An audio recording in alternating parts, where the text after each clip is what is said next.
The views expressed on this broadcast of the Take 12 Recovery Radio Show do not necessarily reflect those of KHLT Recovery Broadcasting or its affiliates. KHLT and Take12Radio.com are not affiliated with any particular 12-step fellowship.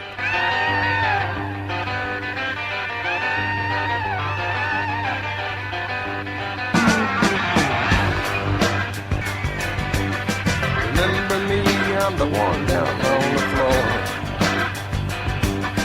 telling these people that I ain't there no more.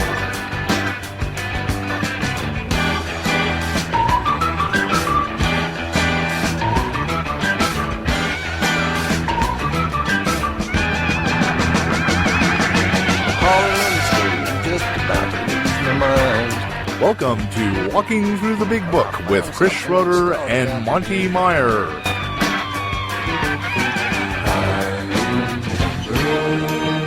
And now, here's those two guys who investigate prior to contempt, Chris and the Monty'man.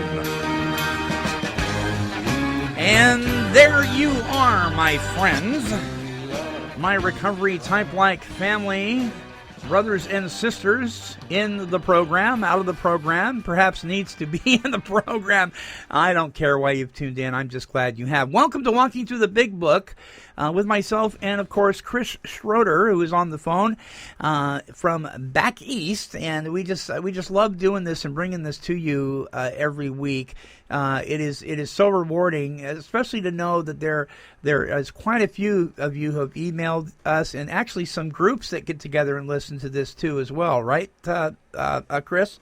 Yeah, I was really excited to hear that there was a group in New Jersey at actually a veterans hospital who download and put this big book workshop on CD, and they actually sit around and listen to it and are going through the book. This is a whole group of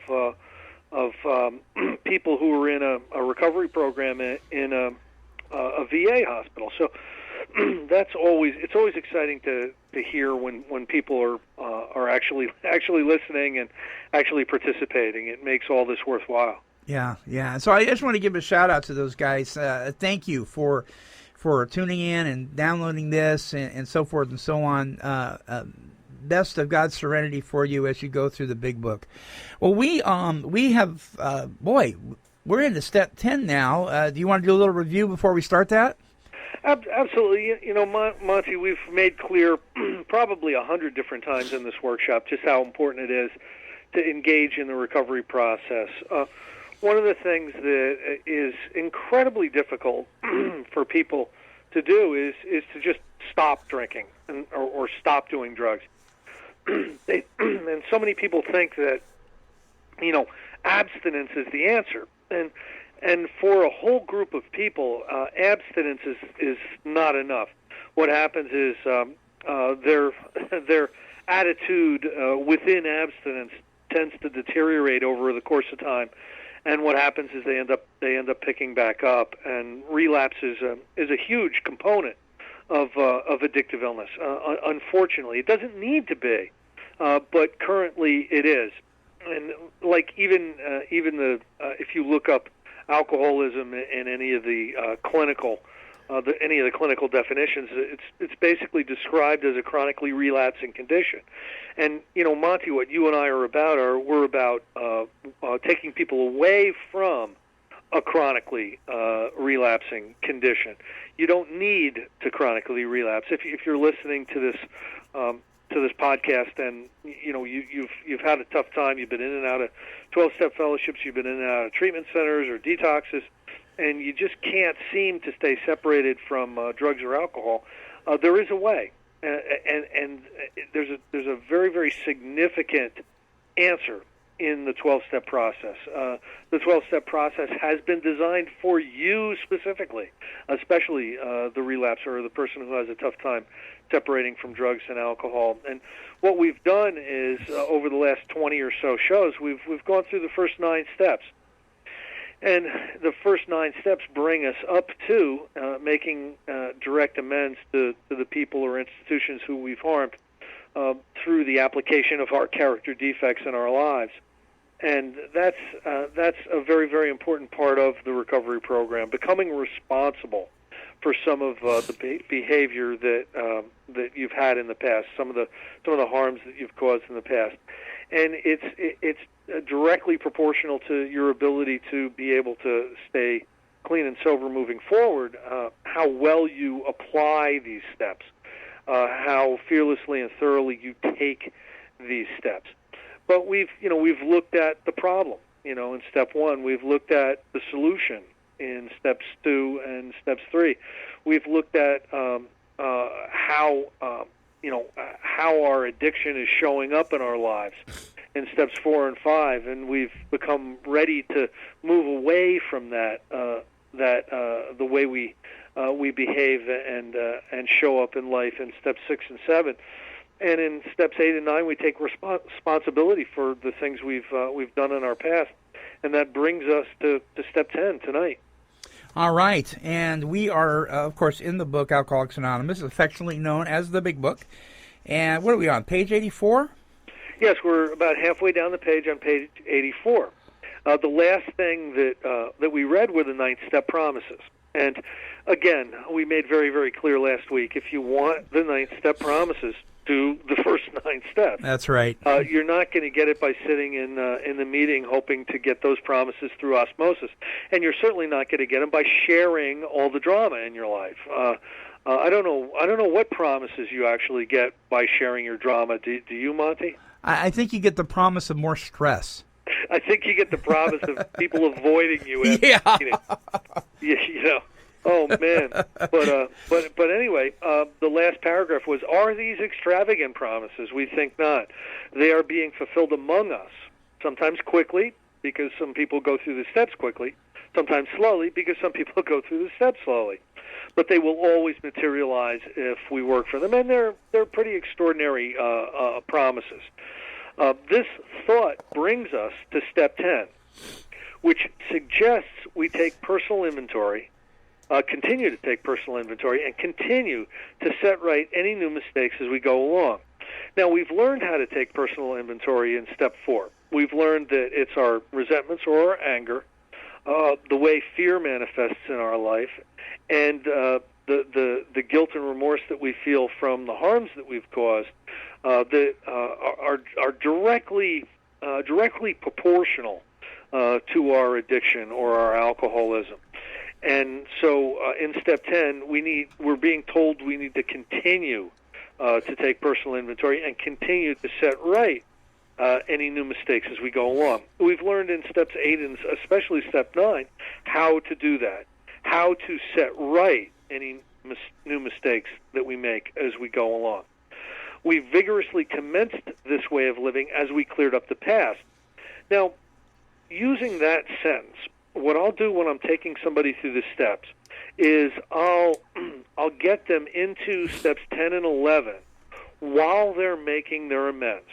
And I do that basically because it says we vigorously commenced this way of living as we cleaned up the past. So let's say this is the first time somebody's going through the steps. I want to bring them into steps 10 and 11 while they're in the process of going out and making direct amends.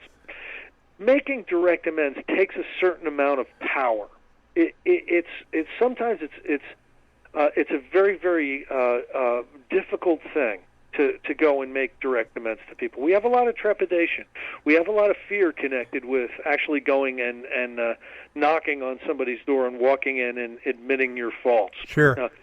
So we need all the power we can get so that we ensure our success with the step.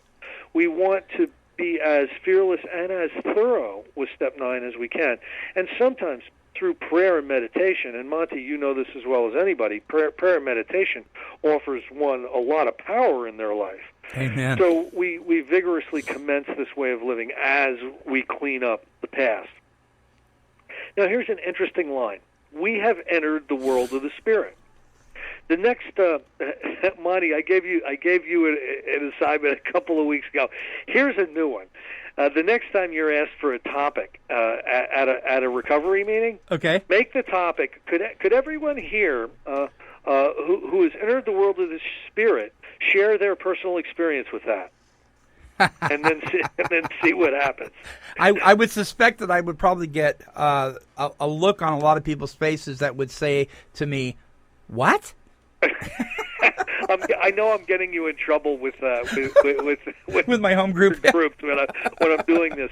But the fact of the matter is there's not a lot of people who are going to share their experience on entering the world of the Spirit, because there's not a lot of people who've gone through the first 9 steps in a fearless and thorough way. If you've gone through the first 9 steps in a fearless and thorough way, you're going to understand what the world of the Spirit is. The world of the Spirit manifests itself in many, many different ways among all of them. But some of the ways that it manifests in me is it manifests in power. Okay, I have power in my life today to do the things that I never could have done on my own before. I'm in tune with an intuitive part of my being and my spirit, and intuition really is knowing without conscious thought. So when I'm confronted with life on life's terms, life hits you. You know, Monty, we've had our challenges in the last couple of years, both of us. But I know you really well. And I know that you have handled it in a very spiritual way, because you're in tune to that intuition, knowing right from wrong, knowing whether to go left or right. And I believe that has a lot to do with being in the realm of the Spirit. Mm. You know what I'm saying? Yeah, I do. In fact, I think sometimes I wonder. I look at situations that, to coin a phrase, used to baffle me, and I think that's weird. I didn't get upset about that. You know? Yeah, there's a certain power. There's a certain effectiveness. There's an effectiveness that comes into your life, and I look at it as being connected to the Spirit, being connected to God, understanding something intuitively is being awake to God consciousness. Uh-huh. What would God have us be, and what would He have us do? And being awake to those things is being in the realm of the Spirit. And when you're in the realm of the Spirit, you have access to that power. Remember, in step 3, we make a decision to turn our will and our life over to the care of God as we understand Him. So God is going to have a care for us, and we seek God's will for us. And through that seeking, we actually find that through an intuitive capacity within us, and that exposes us to the power of the spiritual realm. And that makes for a great topic in a meeting if people have gone through the steps. If they haven't, quickly the topic of the meeting will change to fear. You know? Well, I am going to do this, and I will report back to you. And you'll be seeking a new home group pretty soon, I'm sure. Yeah. Anyway, our next function is to grow in understanding and effectiveness. So that's a function that follows us into step 10. To grow in understanding is to continue to seek out answers in a spiritual way rather than in a selfish way. That's true understanding. And to become effective, I've become marvelously effective. Like, if you would have seen me in the 80s, you would have thought, this guy is effective-less. There's no effectiveness in this guy's life. Let's stay away from him. Only problems can follow this guy. Today, people call me up from all over the place asking me about this, that, or the other thing, and a lot of times intuitively, especially if I have experience with it, intuitively I'll be able to help them, not necessarily by telling them to go left or to go right, but bringing them back to the true nature of what's going on, and sometimes asking the right questions. And I've become very, very effective at helping people, helping people in many, many different ways. And I'll tell you what, that adds a lot of quality to my life. Being helpful is a really, really great way to feel good about yourself and good about your world. Yeah. And so when you start to be of help to people, your whole perspective changes. Like you look at a newcomer who, it's all about me, it's all about me, it's all about me. Okay, I've gone through the steps. Now who can I help? Yeah. There's a shift in attitude and outlook that is absolutely amazing that goes on. All of a sudden, let's say you're sponsoring them or you're mentoring them or something. All of a sudden, they're not calling you about themselves anymore. They're calling you saying, "Hey, I've got this guy I'm working with." All of a sudden, it's not about them. It's about how they can be effective and how they can be helpful. And that is an incredible shift in perception with an individual. Yeah. And it goes a long way toward their recovery and their quality of life. This is not an overnight matter, growing in understanding and effectiveness. It should continue for our lifetime. So this is basically telling us that we need to continue to practice these principles in all of our affairs. Continue to watch for selfishness, dishonesty, resentment, and fear. Those are things that we learned just how dangerous they were in steps 4, 5, 6, and 7. When these crop up, we ask God at once to remove them, and that's a step 7. We discuss them with someone immediately and make amends quickly if we have harmed anyone. Again, that's steps 5 and steps 9. Mm-hmm. Then we resolutely turn our thoughts to someone we can help. Love and tolerance of others is our code. I see step 10 as a reactive step. I see it as when we start to move into step 11, Monty, we'll see that there's basically 3 disciplines: upon awakening, as we move through the day, and when we retire at night. Those are the 3 different 11-step disciplines. I see step 10 tied in directly with how we move through the day, how we react out there. We've been given a whole new set of tools for living an effective life and recovering from alcoholism. And we need to start using these tools in a reactive way. When things hit us out there in the world, we're banging our heads out there in the world, we need to know which tool to pull out of our toolkit to use so that we're living a spiritual life. Spiritual living is the answer. Alcoholism is the problem. So step 10 is a great way to take everything that we've learned and apply it in a reactive way. Love and tolerance of others is our code. Love and tolerance of others is not something that I was thinking a lot of when I was drinking, and it certainly wasn't something that I was thinking a lot of in my early sobriety. But today, it's everything. Yeah. Everything. If you can learn tolerance, you can get to serenity. If you can learn love, you can add an incredible capacity to the joy of living. So these are all things that are going to be helpful to us. When I was first exposed to this, I thought that, oh man, this is like a namby-pamby type of, touchy-feely, Sunday school type of it's not. It's an effective way of living that will bring you in touch with and in tune with a power that is going to enable you to be and do practically anything you want to be and do in your life.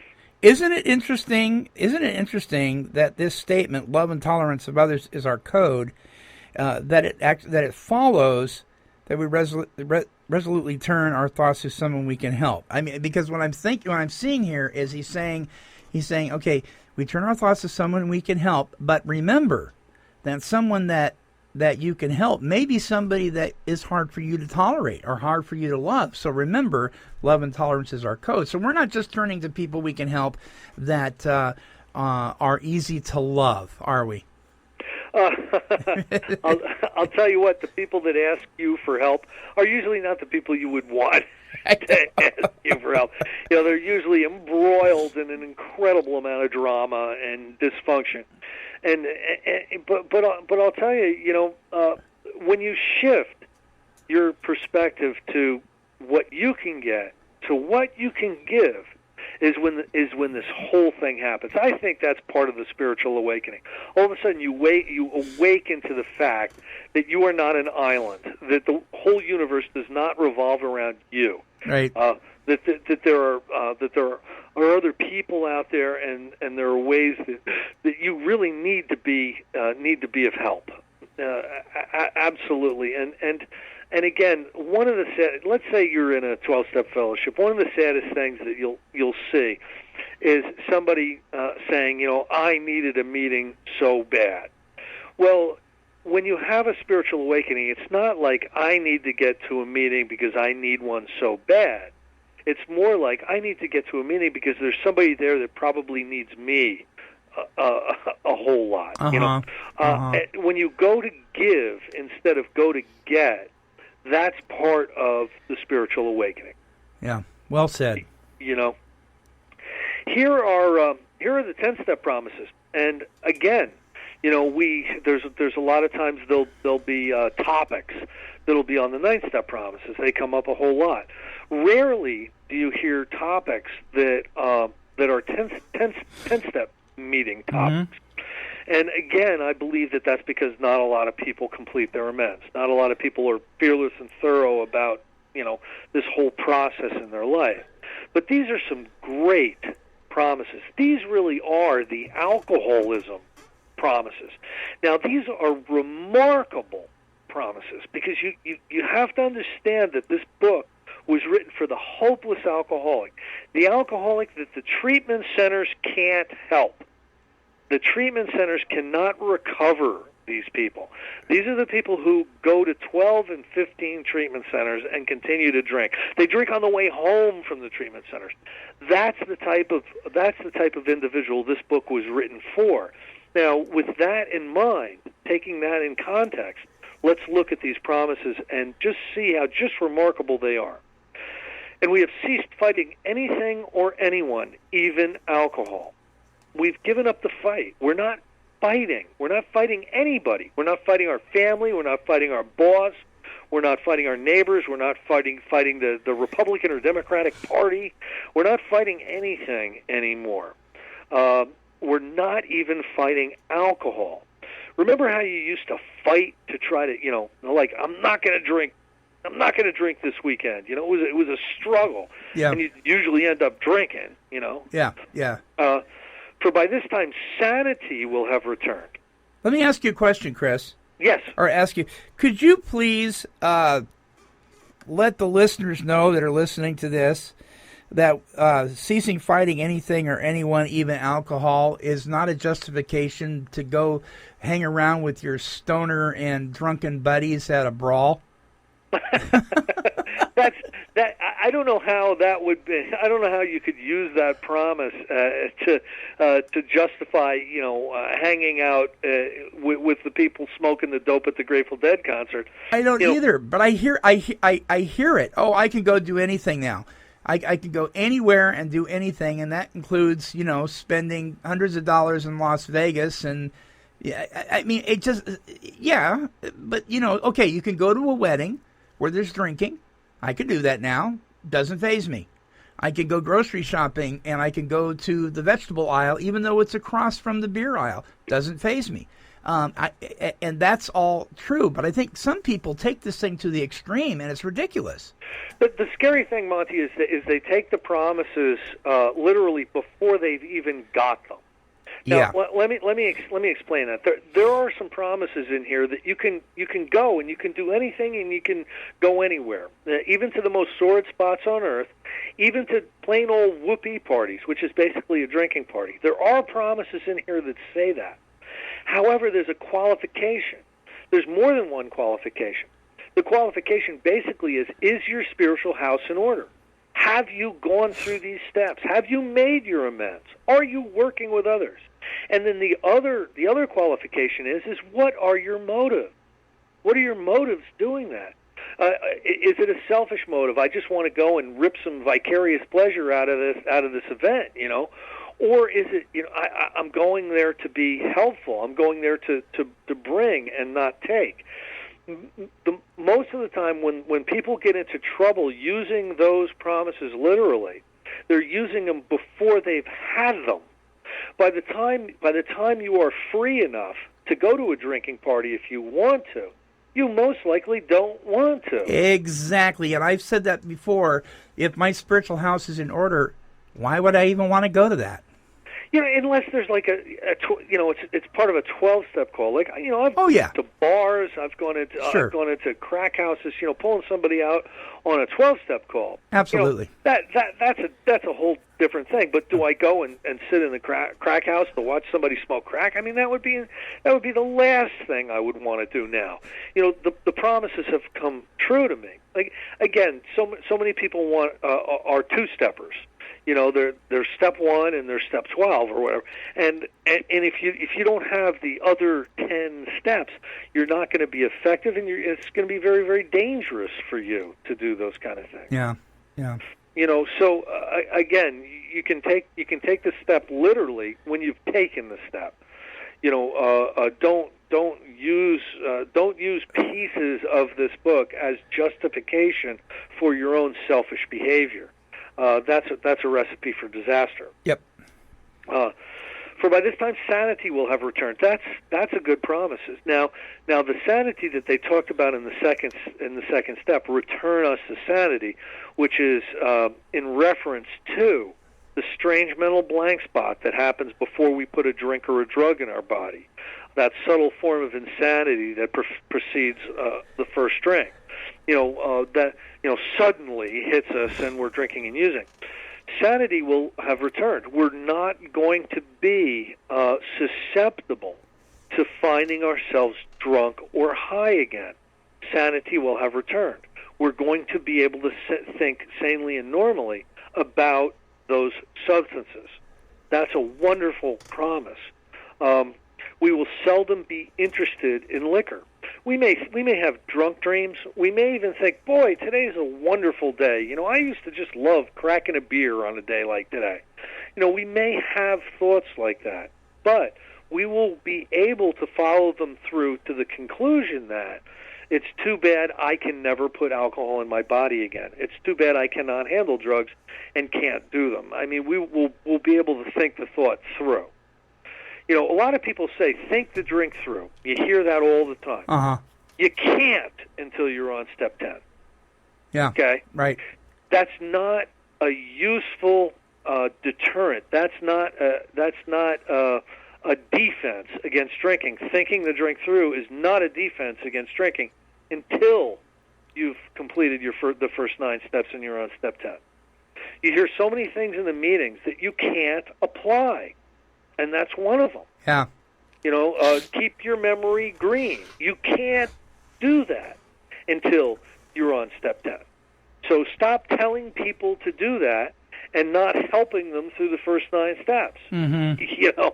You know what I mean? Mm-hmm. If tempted, we recoil from it as if from a hot flame. We react sanely and normally. We will find that this has happened automatically. What we do, it's really funny. What we do is we don't go after drugs or alcohol in a frontal assault. What we do is we work on our spiritual condition and our relationship with God, and then we find that the problem has been solved automatically because of our spiritual work. We will see that our new attitude toward liquor has been given us without any thought or effort on our part. It just comes. That is the miracle of it. We are not fighting it. Neither are we avoiding temptation. We feel as though we've been placed in a position of neutrality, safe and protected. We've not even sworn off. Instead, the problem has been removed. Our drinking problem will be removed by step 10. It does not exist for us. We are neither cocky nor are we afraid. That is our experience. That is how we react so long as we keep in fit spiritual condition. That is the key right there. Yep. The problem is going to be removed. All right? We can't remove the alcohol problem. God has to. But what we need to do is we need to keep participating as much as we possibly can to stay fit as far as our spiritual condition is concerned. Every deliverance demands maintenance. Absolutely, you're Yeah. absolutely right. Yeah. God will not render us white as snow without our cooperation. That's a line out of Yeah. 12 and 12.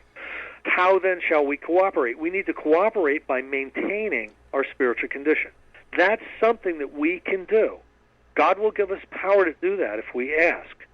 God, please give me the strength and direction to keep myself spiritually fit today. That's a prayer that's going to get answered.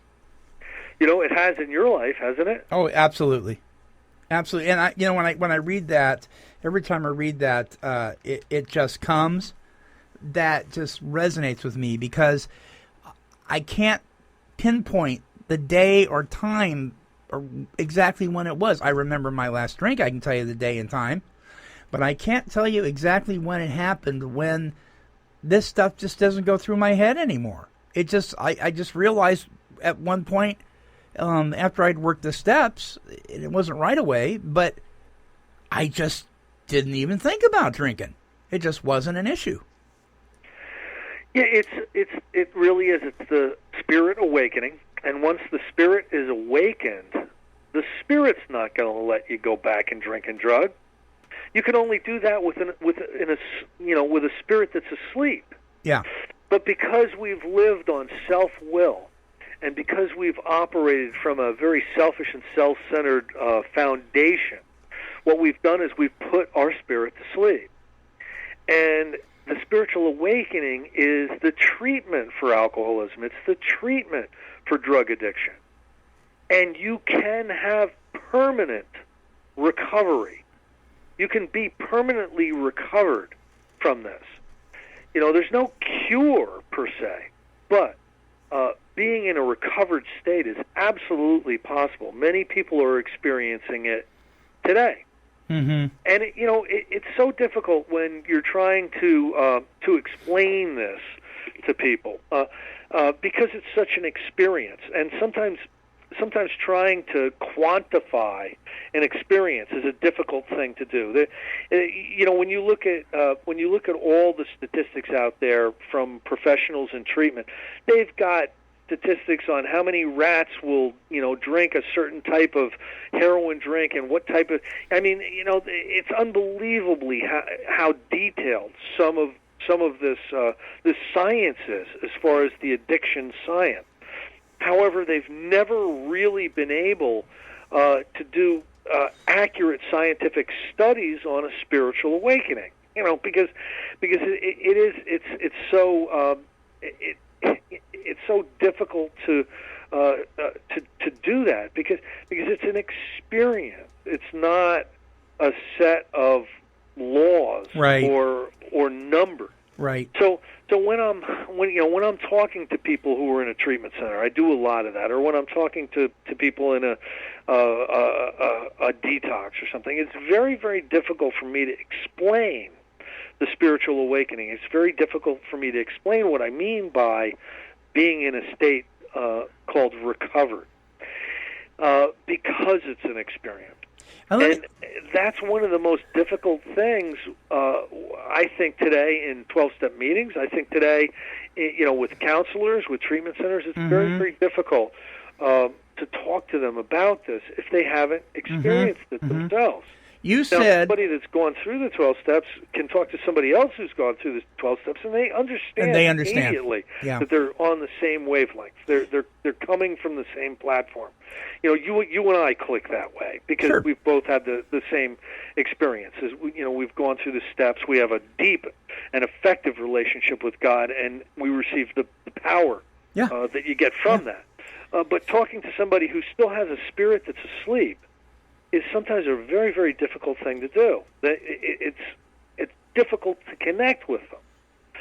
There's two things that go on today in the recovery fellowships. One of them is the spirit of the fellowship, and that's where everybody's running around and they're saying, "Yay, yay, we don't drink today," and let's make some more coffee and all that stuff. But at a much, much deeper level is the fellowship of the spirit, the people who are living, in that spiritual dimension, can connect to each other at a very, very deep level. Right. And you and I are part of the fellowship of the spirit, and sometimes we go back into the spirit of the fellowship to try to be of help. Right. Does that make any sense? That makes absolute sense. I want to ask you this.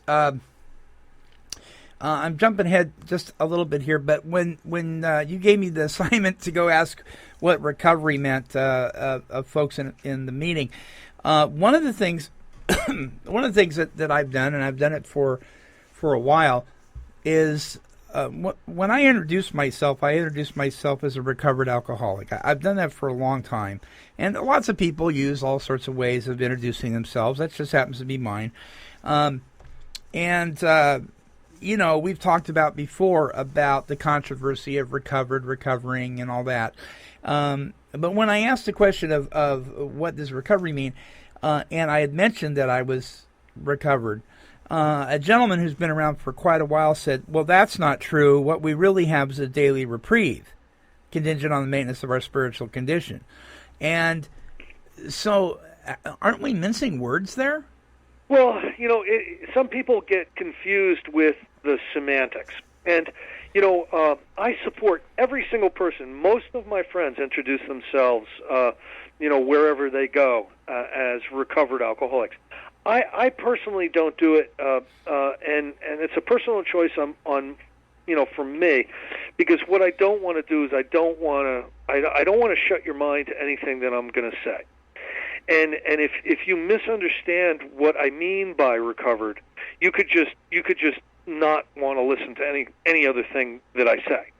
So I don't do it myself. But if you'll notice that there's over 30 places in this book that basically explain that we are recovered with an ED. Mm-hmm. There's over 30 places in this book. Now, it depends on how you define recovered. And this is basically what I'll explain to somebody. I'll go, I am not cured, but I'm recovered. Right. The difference between being cured and recovered is this. Let's say you have pancreatic cancer, and you go in for a treatment, and you are cured. That means the pancreatic cancer is gone. It doesn't exist. You do not have cancer anymore. That's not what happens to us as alcoholics, because if we take the first drink, whether we're spiritually fit or not, it's going to create the phenomenon of craving, and we're going to end up getting drunk. We're not cured, because there is still a part of our alcoholism that's active and always will be, and that's in our ability to process alcohol. But we can be recovered. Now, if you have pancreatic cancer and you're recovered from it, that means the symptoms have been removed. So I'm a recovered alcoholic. The symptoms of my alcoholism have been removed. Mm-hmm. And the symptomology is the defective relationships, the mental obsession, the resentment, the fear, the shame, the guilt, remorse. Those are gone. I'm recovered. I don't suffer from those anymore. The symptoms of my alcoholism have been removed, and I don't suffer anymore. Yeah. And so I believe that we are recovered. I don't identify myself, at a treatment center or whatever that way, because I don't want to shut somebody's mind prior to my sharing my experience, strength, and hope. But that's a personal choice. Many of my friends want people to know that they're recovered, so that if anybody wants what they have, they'll know that they're individuals that actually have something. Sure. I support that too. I'm completely not judgmental on that. But if someone thinks that you're always recovering, let's look at that for a moment. Yeah. Let's say you have pancreatic cancer and you're in the recovery room in the hospital. What does that mean? That means that you're not in an acute situation anymore. You're not in the ICU. You're in the recovery room. But you're still getting better, and you're still showing all kinds of signs of the illness. So, I don't introduce myself as a recovering alcoholic, because that would mean I'm really still sick. Yeah. And that's not an accurate representation of what I am. Certainly, if I put alcohol back in my body, the phenomenon of craving will take over, and I'll get blithering, tongue-chewing, knee-walking drunk. But the fact of the matter is I've been restored to sanity. I'm not going to put the alcohol back in my body. As long as I stay spiritually fit, a day at a time I stay spiritually fit, I'm recovered. Yeah. I'm recovered. And the people who want to argue that fact with you are two people. There are people who've never gone through the steps and are still fighting alcohol every single day of their life, hanging on by a thread, or they're people who misunderstand what the Big Book means by recovered. They're one of those two people. Sure. You know, and I've had people argue with me. Believe me, you know, they want to tackle me after I've talked, and you know, I have a different. They've got a different perspective than I do. But the fact of the matter is would you want to always be recovering? No. No, neither would I. No. You know? And another strange fact is people who identify themselves as recovering alcoholics usually aren't. Yeah. You know, or else you wouldn't say that. Right. You know what I'm saying? Yeah, you bet. It's kind of sad, you know. Sorry if I've ruffled feathers out there. It is. If that's what you're doing. Well, what I do, and then we'll get back on this. But what I do is my complete introduction usually goes something like this: I'm Monty. I'm a recovered alcoholic. That is to say that I have recovered from a seemingly hopeless state of mind and body. Absolutely. Yeah, and that's what I usually say, because I found out when I just said I'm a recovered alcoholic, it kind of left people going, huh? You know. Well, yeah, you know, there's a million people out there that say you're never cured, and you know they're right, and they think that means you're never recovered. Right. Two different things. But that's just not what this book is saying. You know, don't take my promises away from me. This book is promising me I'm going to be recovered. You're not in charge of my promises. Yeah. You know what I'm saying? So that's good. Again, it can be semantic, and again, you know, I'll say later on in my talk that I'm recovered, but you know, after I've explained what that is, which is basically what you do. But you know, again, if you're the people, especially the people that say I'm a slowly recovering alcoholic, you know, yeah, you are. you sure are, and that's kind of sad. But anyway, you know, listen. I take these promises seriously. These are gifts. These are wonderful promises that are offered to me for doing some spiritual work with God's help. And you know, I take them seriously, and I can offer that to the newcomer as some hope. The worst thing you can do is just tell somebody, just don't drink and just don't drug, no matter what. That, you know, when somebody says that to me, I go, well, that's not good enough. Okay, there was at least some kind of payoff for me using drugs or alcohol. I couldn't stand sobriety, and I needed something. I needed a vacation from my emotional condition, you know, because I just couldn't stand sobriety. It was untenable for me. So if you just tell me just to not drink and just to not drug, you're not offering me enough. There's not enough payoff for me. I know what sobriety is like. Sobriety is horrible. Recovery is a whole nother ballgame. You need to offer somebody a reasonable alternative to sobriety, and that's being in the state called recovered. That is all that they were looking for in drugs and alcohol to begin with. That's just being at perfect peace and ease. Mm-hmm. Wasn't that what we were looking for in drugs and alcohol? Yes, absolutely. Well, that's what the state called recovered can offer you, perfect peace and ease. Not always, but most of the time. Sure. You know, most of the time I am at perfect peace and ease. I really am, even when crazy things are going on, Monty. Mm-hmm. And I know you're the same way. I know you very, very well. You smile. You can smile through a hurricane. Yeah, pretty much. And if you could bottle that and sell it, you'd knock crack off the market. You know, that ability to be at perfect peace and ease. Yeah, right on. Much has already been said about receiving strength, inspiration, and direction from Him who has all knowledge and power. If we have carefully followed direction, we have begun to sense the flow of His Spirit into us. To some extent, we have become God-conscious. We have begun to develop this vital sixth sense, but we must go further, and that needs more action. Let's look at some of these promises. I know these are some of your favorite promises, Monty, because these are the getting the power from God promises. Mm-hmm. You know, the flow of His Spirit into us. Oh, yeah. We've begun to develop God consciousness, and it's become a sixth sense. I mean, how unbelievable is that? Yeah. Yeah, when I think of the first time that I really realized, I woke up in the back of my pickup truck in Houston, Texas, down in the worst area, and realized that I had no money, no friends, I wasn't even in the state I lived in, and I was 100% homeless. Thinking of that place that I was in, and today the relationship I have with God, that if by no fault of my own I ended up homeless again, that I could have peace and serenity in the middle of that that just blows me over, Chris. It just blows me over. It's being bulletproof. I mean, where is the number one place you're going to find 12-step fellowships meeting at? Churches. Okay. Now, I've talked to a lot of ministers and priests. You're personal friends with a number of them yourself. Yep.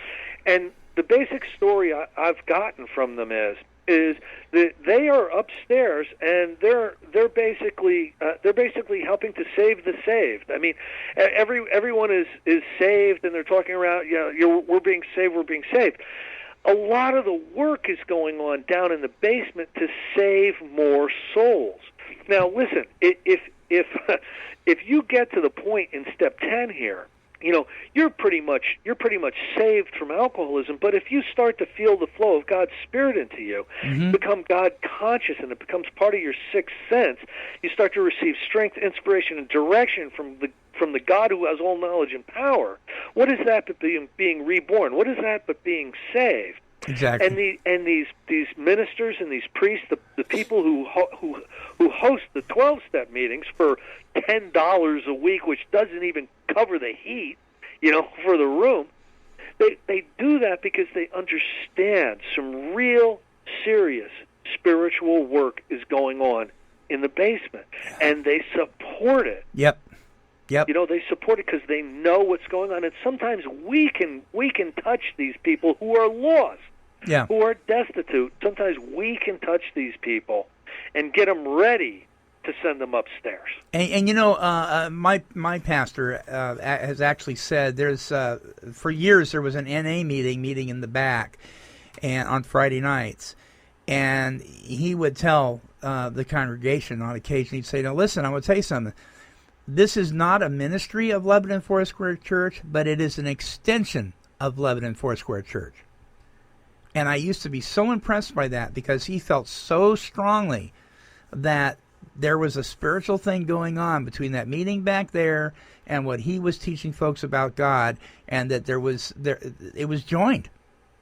It was really joined, and I appreciate that so much. Well, and Pastor Mitch is a recovered alcoholic too, so I mean he's kind of biased. Yeah, he's going to really, on an experiential level, he's going to realize. Yeah. But many ministers or priests or rabbis who don't have experience with addictive illness, they still recognize the power. Yes, they do. Of what's going on downstairs. Yep. It really is a missionary endeavor. Yes, it is. And again, there's nothing in my life, and I know I speak for you too, there's nothing in my life that has been more important than seeking that, finding that strength and inspiration, from He who has all power. Yeah. I mean, it's answered all of my problems, not just my alcohol problem, all of my problems. All of them, yeah. Yeah, you bet. Well, we are embarking on step 11 next week, it looks like, right? Yeah, step 11 is just a wonderful step. It is getting close to the 12th step. I know we have more after that, but this is just so much fun. It is just so much fun. It's a hoot for me, and it really is. And I am ready to go out, and you said something here a while back about every time you go through this thing, you get another big book, and I'm about ready to go get one. I've got pages falling out now, and it's all your fault. I'm gonna ask you, if you don't mind, while we go through the chapter working with others, Monty. Yeah. I'm gonna ask you to be doing some things while we're going through, because there are so many people that don't understand that there are specific directions in how to help other people, and there are so many instructions in Step 12. What I'm going to want you to do is number them as we go through the chapter working with others, so that we can see just how many instructions there are in that chapter for working with others. So if you have a new book, that would probably be a good thing. Oh, that'd be great. Okay. If you don't mind doing it. I look forward to it. Okay. All right, man. Chris, thank you once again for taking us through this wonderful book called Alcoholics Anonymous, which most of us know as the Big Book. It is such a treat, and I know that you look forward to it too. Thank you so much for the opportunity, Monty. It's always fun. Thank you. Okay, and stay on the line for a minute. Folks, this is great stuff, man. And the good thing about it is you can play it over and over again. Don't forget to join us next week. And once again, myself and Chris Schroeder walk through the Big Book.